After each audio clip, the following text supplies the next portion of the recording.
Mayor Mamdani providing more information about a surprise meeting with President Trump.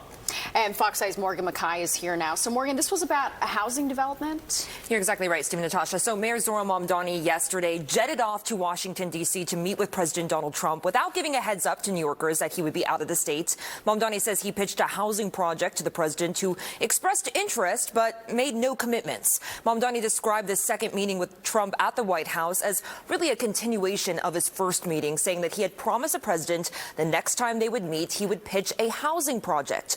Mamdani wouldn't say who initiated the meeting, but his team says it was set up at least several days in advance. The mayor pitched building a deck over Sunnyside Yard, which is a massive rail yard in Queens, and then building 12,000 homes on top of it. The project would need around $21 billion in federal grants, according to the mayor. He said the president was interested in having more conversations, but didn't hint at where he stood on the project. The mayor also says he brought up the Columbia student who was detained by ICE, and shortly after his meeting, the president called the mayor to say the student was going to be released.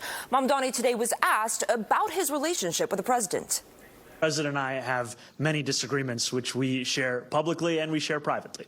And I also said on that same campaign trail that I would be willing to work with anyone, no matter disagreements, so long as it was to the benefit of the city that we love. Mamdani was also asked today about his relationship with the NYPD Commissioner Jessica Tisch after NYPD officers were pelted by snowballs and ice earlier this week. Mamdani has downplayed the incident, saying it was just a snowball fight that got out of hand. But according to the police union, at least 2 officers were injured and both are still out on medical leave. Only one 27-year-old man has been arrested for his alleged role in the incident so far. And Mamdani has said that he doesn't think the man should face charges. But today, Commissioner Tisch at a non-related event seemed to reference the incident, making it clear she disagrees. Don't allow the loudest voices in the room to erode the pride that you have in wearing the uniform and in protecting this city. One thing that you can count on with me is this: I will hold this department to the highest standards.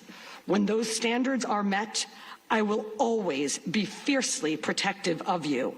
And as you've seen recently, I certainly will not tolerate any attacks on my cops, period. Now, Mamdani, for his part, said today that he continues to have a positive working relationship with the police commissioner. Steve and Natasha?